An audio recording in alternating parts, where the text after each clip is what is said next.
দেখো, আজকে আমি একটা ভিন্ন ধরনের বিষয় নিয়ে তোমাদের কাছে এসেছি। সেটা হচ্ছে, তোমরা অনেকেই আমাকে সাজেশনস প্রিপারেশনের ব্যাপারে কিছু কথা বলতে বলেছো। যারা এখনও সাজেশন করনি তাদের চিন্তার বিষয় আছে, কারণ আর পরীক্ষার বেশি দেরি নেই। যেটা শুনলাম সেটা হচ্ছে যে 11ই অক্টোবর থেকে পার্ট 1 পরীক্ষা স্টার্ট হবে, অতএব সময়টা কম আছে। কিন্তু এখনও অনেকে আমাকে কনসালটেশন চাইছো সাজেশনের ব্যাপারে। সাজেশন যখন প্রিপারেশন তোমরা করবে তখন কিন্তু এই কথাগুলো খুব মনে রাখতে হবে যে তোমরা অনেকেই শুধু কন্টিনিউয়াসলি ইয়ারের কোশ্চেন ফলো করে যাচ্ছ, যে 5 বছর পড়লেই কমন আসবে, এটা কিন্তু নয়। এই ট্রেন্ড কিন্তু পাল্টে গেছে 2023 সালের পর থেকে, মানে 22-23-এর পর থেকে, করোনার পর থেকে কিন্তু trend is changing, quite changing. তোমরা যদি একটু ফলো আপ দেখো, কোশ্চেন্সগুলো দেখতে পাবে যে যে সাবজেক্টগুলো নিয়ে তোমরা পড়াশোনা করো, সাবজেক্টগুলো দেখবে কন্টিনিউয়াসলি, দেখবে একই ধরনের একই ধাঁচের কোশ্চেন কিন্তু হচ্ছে না। এটা তোমরা অনেকে লক্ষ্য করে যাবো, অনেকে লক্ষ্য করনি, শুধু 5 বছরের কোশ্চেন করে যাচ্ছ, করে গেলেই তোমার কমন আসবে কিনা। অনেকে অসংখ্য হোয়াটসঅ্যাপ, কয়েক হাজার হোয়াটসঅ্যাপ আমি পেয়েছি এই বিষয়ে। তাই তোমাদের বলে দিই ট্রেন্ডস অফ কোয়েশ্চেন্স কীরমভাবে হতে পারে সেটা দেখো। তোমরা তো ইয়ারের কোশ্চেন ফলো আপ করছো, that is good, very good, সেটা তো ঠিকই আছে, কোনো অসুবিধা নেই। কিন্তু দেখবে অনেক পেপারের কোশ্চেন কমন আসছে না। এবার তখন তোমাদের প্রশ্ন যে স্যার কী করে এই পেপারগুলোকে কী করে কভার করা যায়। আমরা যে সিস্টেমটা ফলো করি সেটা হচ্ছে, যেখানে আমরা যে সিস্টেমটা মেনটেন করি, যারা আমাদের কাছে পেড গ্রুপের স্টুডেন্ট আছে তাদেরকে আমরা কিন্তু ক্লাস যেমন দিয়েছি তাদের কিন্তু সাজেশন আপডেটও করে দেবো। মানে এই যে যখন পরীক্ষা ঠিক 1 মাস বাকি থাকবে, এই সেপ্টেম্বরে আমরা সাজেশনটাকে আপডেট করে দেবো। কীরকমভাবে আপডেট করা হয় বা কীরকমভাবে কী সিস্টেম হয়। ধরো তুমি একটা সাবজেক্ট নিয়ে মাস্টার্স ডিগ্রি করছো, সেটা history, political science, education, MSW, যাই সাবজেক্টে হোক পড়াশোনা করছো, সেইখানে দেখবে তোমরা কমনলি লাস্ট ইয়ারে একটা টপিকের কোয়েশ্চেন, ধরো এ টপিকের একটা কোয়েশ্চেন তুমি পেয়েছো, সেই এ টপিকটা 22 সালে এসছে, তাহলে 24 সালে এই টপিকটা আসবে, মোটেই না। এটা কিন্তু কখনোই হয় না, সবসময় এটা মেনটেন হয় না।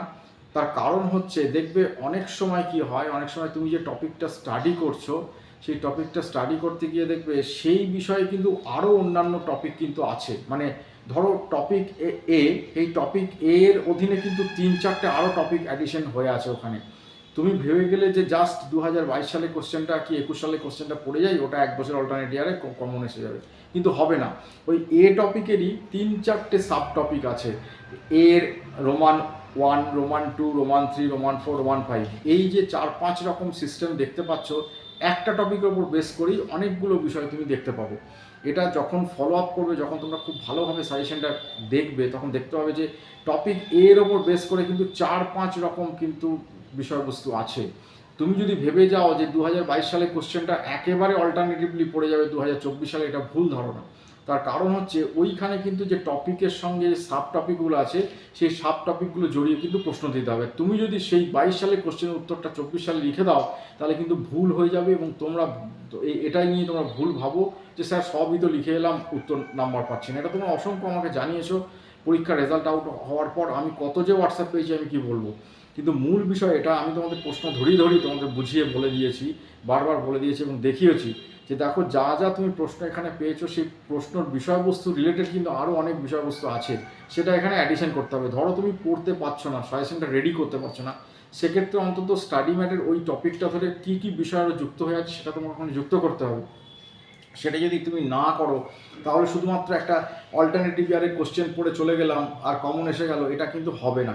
এটা আমি ট্রেন্ড দেখতে পাচ্ছি, it will not happen again, এটা হবে না। তখন তোমরা বুঝতে পারবে না যে কেন এটা হচ্ছে না। কারণ এক সময় এনএসইউতে এটি ছিল যে 4-5 বছর কোশ্চেন ফলো করলেই তুমি পরীক্ষায় ভালো নাম্বার পেয়ে যেতে, কিন্তু এবারে আর হবে না। আগের 22 সাল থেকে আমি ফলো আপ করছি কোশ্চেন, 22, 23, 24 তুমি দেখো, তোমার ইউজি, বিডিপি সব কোশ্চেনই দেখো অল্টারনেটিভ ইয়ারে কিন্তু চলে আসছে না, অনেক সাব টপিক ঘুরে আসছে। এমনকি যেটা লাস্ট ইয়ারে ছোট প্রশ্ন পড়েছে, সেখান থেকে রিলেটেড ছোট প্রশ্ন যারা, সেটা হয়তো হয়ই না, সেখান থেকে তোমাকে বড় প্রশ্ন অ্যাডিশন করে দেওয়া হয়েছে, তার সাথে একটা টেল কোয়েশ্চেন অ্যাড করে দিয়ে।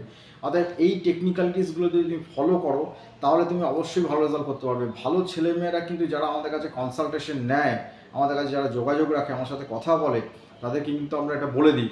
পেড গ্রুপ স্টুডেন্ট তো আমরা বলেই দেবো, সেপ্টেম্বর মাস জুড়ে আমরা সাজেশন আপডেট করে দেবো, বলে দেবো।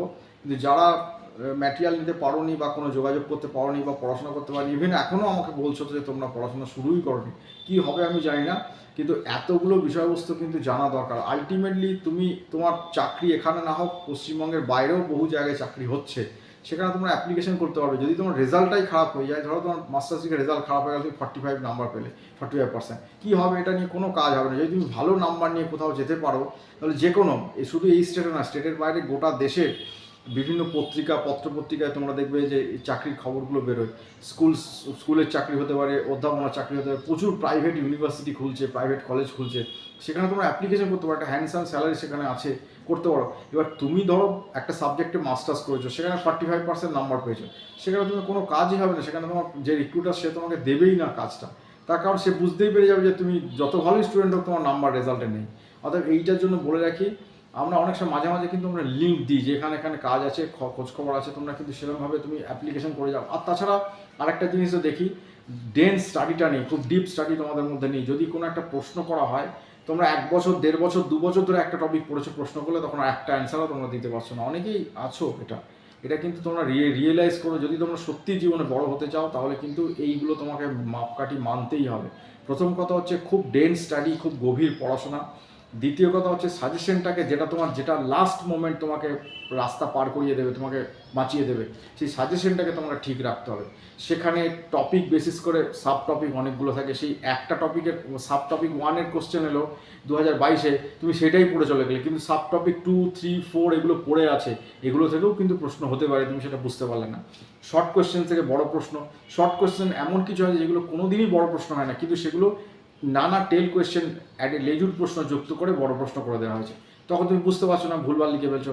এগুলো পিন পয়েন্টে তোমাকে ফলো করতে হবে। তুমি মনে রাখবে যে তোমাকে রাস্তাটা পেরোতে হবে, তোমাকে রাস্তাটা, ডেস্টিনেশনটা তোমাকে পৌঁছাতে হবে। ডেস্টিনেশন যদি রাস্তাটা তুমি ঠিকঠাক রাখো, তোমার যদি ডেস্টিনেশনের তুমি এরিয়াটা ঠিক রাখো, তোমার লক্ষ্য ঠিক রাখো, তুমি অবশ্যই পেরোবে। কিন্তু সাবধানে বেরোতে হবে। এই সাবধানতা মানে হচ্ছে ভালো করে প্রিপারেশন। কী করে তুমি প্রিপারেশন করবে আমি বলে দিলাম। ভালো করে থরো স্টাডি দরকার। যারা আমাদের কাছে পড়ছো ঠিক আছে, অসুবিধা নেই, আমরা তাদের গাইডলাইন করে দিচ্ছি, করে দেবো, এবং তাদের আবার নতুন করে আমরা সেপ্টেম্বরে লিঙ্ক দিয়ে তাদের সব কিছু বুঝিয়ে বলে দেবো। আর কোনো অসুবিধা নেই। শুধুমাত্র কোনো রকম লিখে এসে পাস করে গেলাম হবে না, কারণ অনেকে তোমরা নেট স্টেট দিতে চাইছো, কিন্তু রেজাল্ট খারাপ হলে নেট স্টেট দিতে পারবে না। অল ইন্ডিয়া বেসিসে ন্যাশনাল এলিজিবিলিটি টেস্ট দেওয়া যায়, দাও, পাস করো। ছেলেমেয়েরা তো চাকরি পাচ্ছে, তোমরা পাবে না কেন? এত হতাশা ব্যঞ্জক হলে হবে না। মনটাকে ঠিক রাখো, ভালো করে পড়াশোনা করো। এই সাজেশনে যে কথাটা বললাম, যে সাব টপিক রিলেটেড যে কনটেক্সটটা, সেটা কিন্তু খুব গুরুত্বপূর্ণ। আমি ভেবেছি বলে দেবো, ওই জন্য আজকে বলে দিলাম। যদি তোমাদের বিষয়টা ভালো লাগে, তাহলে একটুখানি কমিউনিকেট করো, আর চ্যানেলটা বাবা সাবস্ক্রাইব করে রাখো। তোমরা এনএসএও অনেক কিছু খবরাখবর জানতে চাইছো আমার কাছে, সেগুলো আমি প্রত্যেকটাই ভিডিওতে প্রায় দিয়ে দিই। তোমরা কিন্তু কমিউনিকেট করো না, ভিডিওটা না দেখে তোমাকে আবার হোয়াটসঅ্যাপ করো, স্যার এটা দিয়েছেন কিনা। কারণ তোমরা বেল আইকনে ক্লিক করো, ইউটিউব তোমাকে পাঠাবে না কোনো কিছু যতক্ষণ না তুমি সেখানে লাইক দেবে, যতক্ষণ না তুমি সেখানে চ্যানেলটা বেল আইকন করে দেবে। অর্থাৎ চ্যানেলটা সাবস্ক্রাইব করো, বেল আইকন করে দাও। আমি অনেক ভালো ভালো বিষয় তোমাদের বলে দেবো, উত্তর দিয়ে দেবো।